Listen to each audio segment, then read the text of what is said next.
Halo teman-teman, Assalamualaikum warahmatullahi wabarakatuh. Perkenalkan, nama saya Rusnawati, NIM B1B12178. Saya mahasiswi kelas C jurusan Manajemen Fakultas Ekonomi dan Bisnis Universitas Haloleo angkatan 2021. Nah, pada video kali ini saya akan berbagi informasi terkait potensi dan produk laut Indonesia. Yang saya angkat dari buku yang berjudul Kemaritiman Indonesia Maju dan Berdaya Saing yang disusun oleh tim Indonesia Baik dan diterbitkan oleh Direktorat Jenderal Informasi dan Komunikasi Publik pada tahun 2019.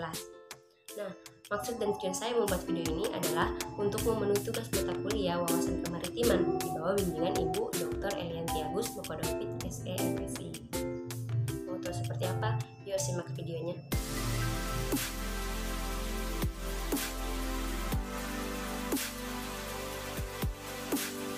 Sebelum kita melangkah pada poin pertama atau pembahasan pertama-tama kita akan membahas tentang status Indonesia sebagai negara kepulauan. Nah, status Indonesia sebagai negara kepulauan telah ditetapkan sejak Deklarasi Juanda pada tahun 1957 dan diperkuat dengan Konvensi Hukum Laut atau United Nations Convention on the Law of the Sea. Nah, Indonesia memiliki sekitar 17.500 pulau bergaris pantai sepanjang 81.000 km. Sekitar 62% luas wilayah Indonesia adalah laut dan perairan.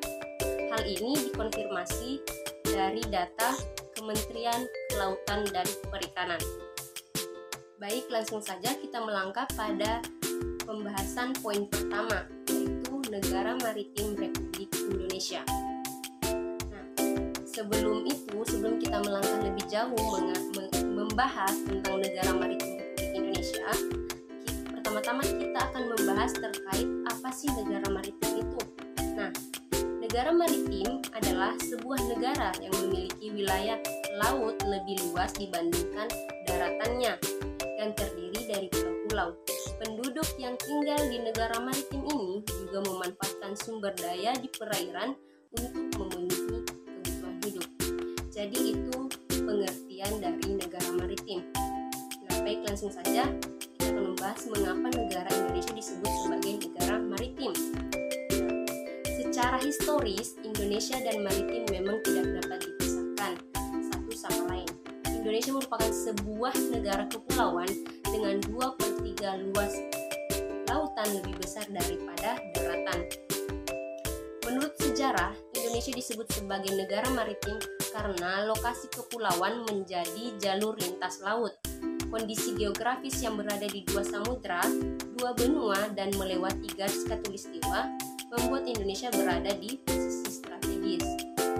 Indonesia disebut sebagai negara maritim karena memiliki wilayah perairan lebih luas daripada daratan. Selain itu, Indonesia punya kondisi geografis yang unik di antara negara di Asia Tenggara.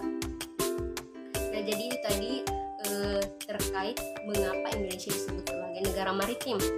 Baik, di sini ada beberapa poin seperti yang kita lihat terkait negara maritim Republik Indonesia.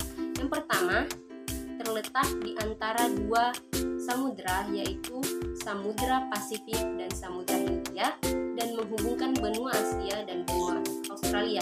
Yang kedua, memiliki 17.000 pulau dengan garis pantai lebih dari 99.000 km. Yang ketiga, kekayaan ekosistem bawah laut menjadi salah satu sektor pariwisata yang diminati oleh banyak orang. Yang keempat, 80% industri dari 75% kota besar berada di wilayah pesisir. Yang kelima, memiliki beragam satwa laut, mulai dari ikan sampai terumbu karang. Yang keenam, perairan Indonesia menyimpan 70% potensi minyak. Yang ketujuh, memiliki perbatasan maritim dengan 10 negara. Di antaranya ada India, ada Thailand, Singapura, Malaysia, Timor Leste, Australia, Vietnam, Palau, Filipina, dan Papua Nugini. Jadi itu tadi 10 negara yang memiliki perbatasan maritim dengan negara Indonesia. Pada poin pembahasan yang kedua, kita akan membahas terkait Indonesia bangsa penjelajah bahari. Nah, sebagai negara maritim, Indonesia tercatat memiliki suku bangsa penjelajah bahari dengan dengan kehidupan yang sangat dekat dengan laut. Nah, jumlah suku di Indonesia yang ratusan tahun lalu tercatat sebagai pengembara di lautan. Dari Sulawesi Selatan ada suku Bugis dan suku Makassar. Mereka terkenal dengan kapal tradisional pinisinya yang berlayar untuk melakukan hubungan dagang dengan bangsa-bangsa di seluruh dunia. Kemudian ada dari Pulau Biak, Papua, ada suku Biak yang dikenal sebagai penjelajah dan pengembara samudra, mempunyai julukan Viking dari Indonesia. Kemudian ada juga suku bangsa di Indonesia yang mengandalkan hidupnya dari menggali potensi kelautan secara tradisional, seperti suku Bajo di Sulawesi dan suku orang laut di Provinsi Kepulauan Riau, Sumatera. Saja pada poin pembahasan selanjutnya, yaitu terkait potensi besar laut Indonesia. Indonesia merupakan negara maritim dengan potensi dan kontribusi perikanan yang signifikan bagi dunia. Tidak hanya menjadi habitat spesies ikan, Laut Nusantara juga menjadi tumpuan hidup masyarakat. Di sini ada beberapa poin terkait potensi besar laut Indonesia. Yang pertama, garis pantai terpanjang kedua setelah Kanada, yaitu mencapai 55.000 km. Kemudian wilayah kepulauan terbesar, yaitu mencapai 1.904 km persegi.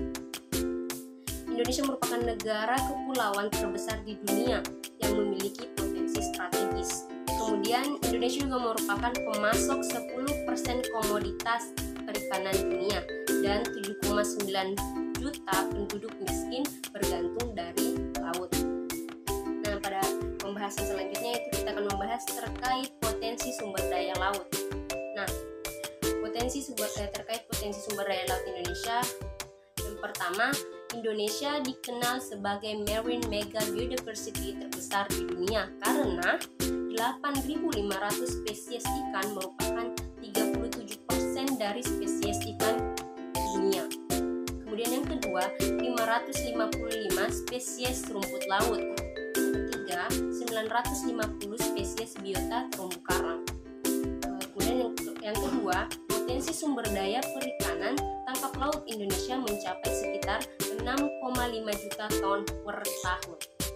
Yang ketiga, potensi perikanan budidaya payau mencapai 2,96 juta hektar. Yang kelima, potensi budidaya laut yang mencapai luasan 12,55 juta hektar. Potensi budidaya laut yang mencapai luasan 12,55 juta hektar.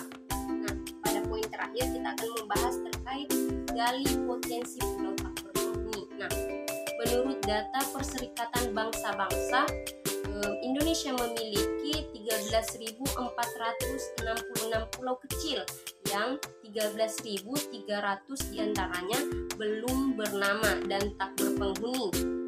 Padahal pulau kosong itu merupakan aset bangsa untuk menghasilkan keuntungan yang dapat dimanfaatkan dengan memberikan hak pengelolaan pada swasta.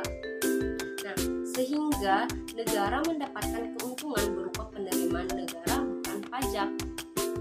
Intinya, Kementerian Kelautan dan Perikanan ingin mengukur dan menamai pulau tersebut.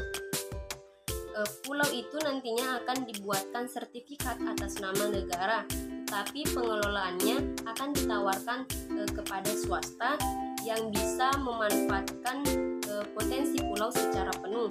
Pemerintah hanya akan menerbitkan hak guna lahan sehingga akan menambah pendapatan untuk negara.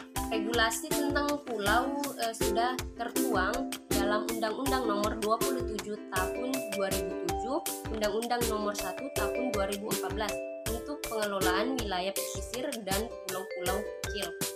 Dalam pasal 19 dijelaskan bahwa dengan mengantongi izin pengelolaan, setiap orang bisa memanfaatkan sumber daya perairan pesisir dan perairan pulau-pulau kecil untuk kegiatan produksi garam, biofarmakologi laut, bioteknologi laut, pemanfaatan air laut selain energi, wisata bahari, pemasangan pipa dan kabel bawah laut, serta pengangkatan benda muatan kapal tenggelam. Nah, potensi sumber daya maritim Indonesia sangat besar dan ini menjadi keuntungan yang belum digarap secara optimal, sehingga kesempatan mengembangkan potensi sumber daya maritim sangat besar perlu diimbangi oleh sumber daya manusianya yang berkualitas dan kompeten. Baik, mungkin itu saja yang dapat saya sampaikan terkait materi potensi dan produk laut Indonesia. Lebih dan kurangnya mohon dimaafkan. Billahi taufiq wal hidayah. Wassalamualaikum warahmatullahi wabarakatuh.